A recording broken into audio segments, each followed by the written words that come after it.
Halo semuanya, selamat datang di YouTube-nya saya. Hari ini saya akan menjelaskan terkait dengan kode etik konsultan hukum pasar modal. Nah, pasar modal sendiri merupakan kegiatan yang bersangkutan dengan penawaran umum dan perdagangan efek, perusahaan publik yang berkaitan dengan efek yang diterbitkan, serta lembaga-lembaga profesi yang berkaitan dengan efek. Nah, kemudian kita ketahui bahwa pasar modal itu merupakan salah satu alternatif atau sarana dalam memobilisasi dana masyarakat serta sekaligus sebagai sarana investasi bagi pemilik modal. Nah, melihat potensi pertumbuhan pasar modal di Indonesia, maka pemerintah menyadari bahwa pasar modal memiliki peranan yang penting terhadap pembangunan negara. Nah, kemudian apa yang menjadi peran konsultan hukum dalam kegiatan pasar modal? Nah, konsultan hukum merupakan profesi yang eksistensinya itu ditegaskan dalam Undang-Undang Pasal 64 Undang-Undang Nomor 8 Tahun 1995 tentang pasar modal. Di dalam pasal 64 itu dikatakan bahwa memberikan implikasi terhadap peran dan tanggung jawab konsultan hukum dalam kegiatan pasar modal. Nah, dalam pemberian wewenang secara atributif terhadap peran konsultan ini terdapat dalam pasal 80 juga ayat 1-nya dikatakan pada intinya konsultan hukum atau yang termasuk dalam pengertian profesi penunjang modal memiliki peran untuk memberikan pendapat, keterangan, legal opinion, atau persetujuan yang dimuat dalam pernyataan, pendaftaran, atau prospektus pada saat akan melakukan proses penawaran umum atau go public. Nah, dalam kegiatan pasar modal khususnya dalam proses penawaran atau go public itu suatu perusahaan atau konsultan hukum itu memiliki peran untuk melakukan pemeriksaan hukum, legal audit, ataupun melakukan proses penawaran go public. Nah, dari hasil pemeriksaan hukum itulah legal audit tersebut konsultan hukum akan memberikan pendapat hukum atau legal opinion.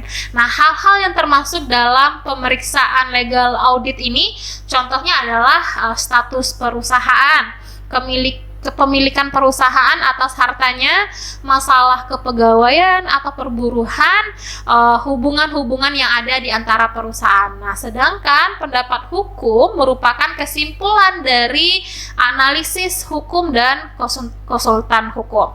Nah, kesimpulan tersebut merupakan jawaban atas masalah hukum yang diperiksa oleh konsultan hukum. Oleh karena itu, isi dari pendapat hukum harus sesuai dengan masalah hukum yang diperiksa, karena pendapat hukum akan dijadikan dasar bagi konsultan hukum dalam memberikan nasihat hukum atau legal advice kepada kliennya. Nah, selanjutnya adalah tanggung jawab konsultan hukum dalam kegiatan pasar modal.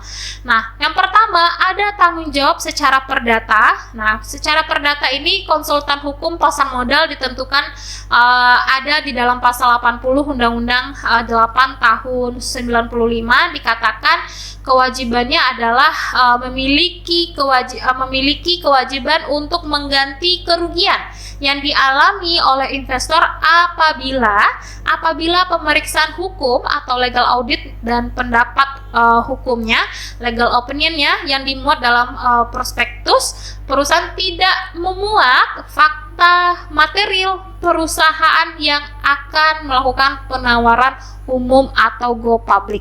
Ingat ya, tidak memuat fakta material. Nah, itu adalah tanggung jawab secara perdata. Jadi, si konsultan hukum harus memberikan ganti kerugian karena tidak sesuai dengan fakta-fakta material.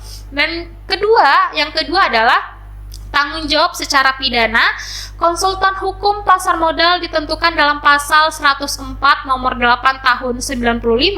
Berdasarkan ketentuan tersebut, konsultan dapat dikenai sanksi hukuman penjara paling lama 10 tahun dan paling banyak denda 15 miliar apabila pemeriksaan legal audit dan pendapat hukumnya yang akan dimuat dalam prospektus perusahaan memuat pernyataan tidak benar tentang kondisi real perusahaan. Jadi, di sini sanksi pidana itu pernyataannya tidak benar tentang kondisi yang real perusahaan. Dan yang terakhir adalah tanggung jawab secara pidana dan perdata itu juga ada di dalam pasal 102.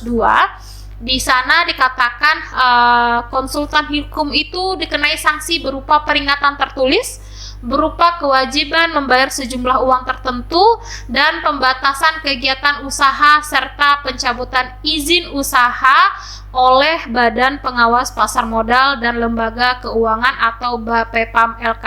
Nah, apabila pemeriksaan hukum dan pendapat hukum yang dimuat tersebut tidak memuat fakta material perusahaan yang akan melakukan penawaran secara go public sehingga menimbulkan kerugian bagi investor yang akan membeli mengalami kerugian bagi investor yang telah membeli efek perusahaan tersebut. Nah, selanjutnya adalah apa yang menjadi kewajiban-kewajiban dari seorang konsultan hukum pasar modal. Nah, yang berdasarkan kode etiknya, yang pertama tentu adalah kewajibannya dalam hubungan dengan kepribadian. Yang pertama, bertakwa kepada Tuhan Yang Maha Esa, berkewajiban memberikan konsultan hukum, kemudian tidak semata-mata mengejar imbalan materi, tetapi wajib berjuang untuk menegakkan hukum dan kebenaran di pasar modal. Yang selanjutnya tentu adalah bekerja dengan bebas dan independen, memegang teguh rasa kesetiakawanan antara sesama teman profesi, dan yang terakhir adalah bersifat keteladanan dan sopan santun dalam mempertahankan hukum martabat di mimbar manapun. Nah, yang selanjutnya kewajiban dalam hubungan dengan klien. Nah, yang menjadi kewajiban seorang konsultan hukum pasar modal adalah tentu mendahulukan kepentingan klien daripada kepentingan pribadi. Yang kedua, tidak boleh membatasi klien untuk mempercayakan kepentingannya kepada konsultan hukum lain, dan menentukan uang jasa ditentukan secara layak, harus memegang rahasia jabatan tentang hal-hal tertentu yang diberikan oleh klien, kecuali diwajibkan membukanya oleh undang-undang, dan tidak boleh mempunyai kepentingan langsung maupun tidak langsung terhadap usaha klien terkait.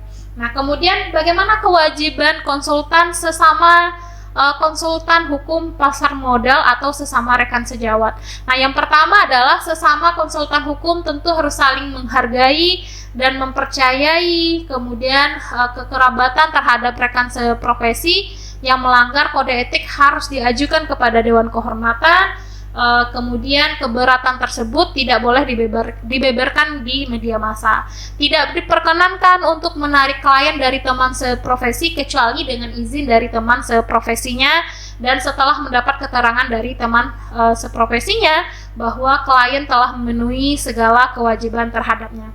Kemudian ada kewajiban-kewajiban lain yang harus dipenuhi oleh seorang konsultan hukum pasar modal. Yang pertama adalah dalam rangka membuat legal opinion atau legal audit, wajib mengikuti standar-standar dan peraturan perundang-undangan yang berlaku. Dan yang selanjutnya adalah tidak boleh mencari publisitas bagi dirinya lewat media massa mengenai pekerjaan yang telah sedang atau yang akan ditanganinya. Selanjutnya adalah bagaimana profesi penunjang dalam pasar modal. Paling sedikit ada 4 profesi penunjang di pasar modal yang menentukan membantu emiten dalam melakukan keterbukaan. Nah, keempat profesi tersebut, yang pertama ada akuntan publik. Nah, akuntan publik ini adalah seseorang yang memiliki profesi dalam kewenangannya melakukan pemeriksaan atau keuangan atau badan usaha yang mengeluarkan surat berharga untuk diperdagangkan. Nah, guna memberikan pendapat atas laporan keuangan emiten yang memberikan publikasi nantinya. Nah, tugasnya adalah memeriksa laporan keuangan, memberikan gambaran yang transparan mengenai posisi keuangan, memeriksa pembukuan apakah sudah sesuai dengan prinsip akuntansi Indonesia, kemudian memberikan petunjuk pelaksanaan cara-cara pembukuan yang baik apabila diperlukan. Yang kedua ada notaris publik. Nah, notaris publik ini Kalau kita berbicara tentang peran notaris dalam kegiatan pasar modal, tentu ruang gerak notaris sangatlah besar dan penting karena mengemban tugas yang menyangkut urusan publik dalam konteks keperdataan dan diberi wewenang oleh undang-undang untuk membuat akta otentik.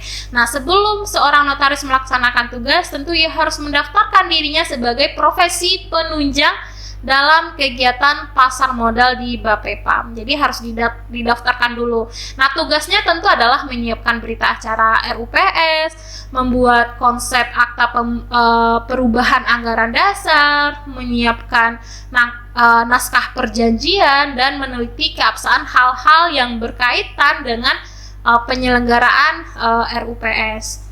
Nah, selanjutnya ada di sini konsultan hukum publik.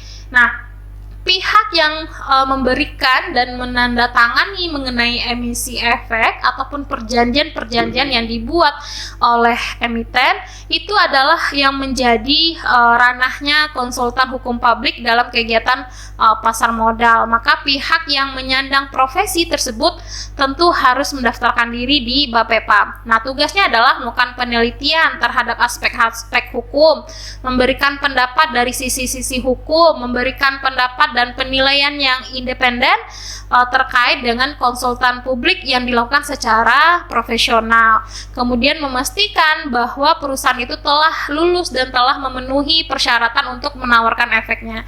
Yang terakhir tentu adalah meneliti keabsahan dokumen-dokumen penting perusahaan seperti izin dari lembaga pemerintah, sertifikat tanah, akta pendirian, serta anggaran dasar beserta perubahan-perubahan dan catatan atau risalah rapat. Nah, itu yang terkait dengan konsultan hukum publik.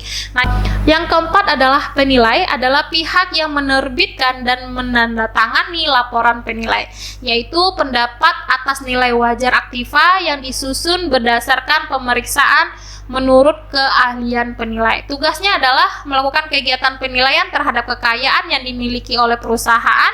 Yang kedua, melakukan penilaian kembali atas penilaian ulang atas aktiva perusahaan. Nah, itu yang terkait dengan profesi-profesi penunjang lainnya dalam konsultan hukum pasar modal.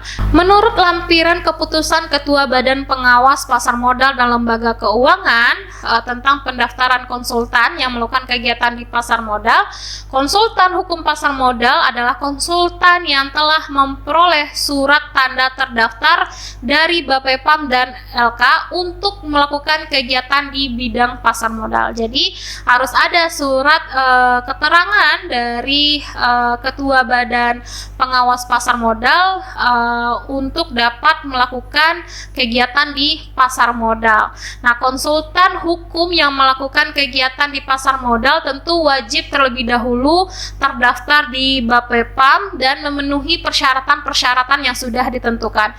Yang pertama tentu warga negara Indonesia. Yang kedua, anggota Himpunan Konsultan Hukum Pasar Modal atau HKHPM. Jadi, organisasi HKHPM itu adalah organisasi profesi konsultan hukum yang menjalankan praktek spesialisasi di bidang pasar modal. Yang ketiga adalah memiliki gelar sarjana pendidikan tinggi hukum atau SH.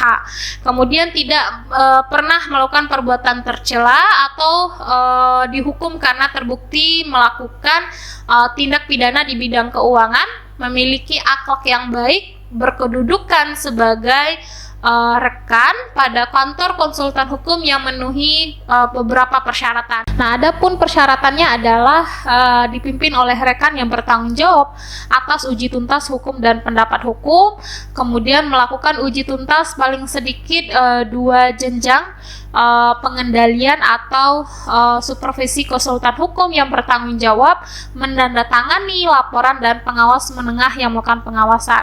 Yang ketiga, memiliki dan menerapkan sistem pengendalian mutu dan melakukan uji tuntas hukum yang memberikan pendapat hukum. Yang keempat, bagi kantor konsultan hukum yang hanya memiliki 1 orang rekan konsultan hukum pasar modal, untuk dapat melaksanakan kegiatan di pasar modal wajib membuat surat perjanjian kerjasama dengan kantor konsultan hukum yang memiliki rekan konsultan hukum pasar modal di tentang pengalihan tanggung jawab apabila konsultan hukum pasar modal yang bersangkutan berhalangan untuk melaksanakan tugasnya.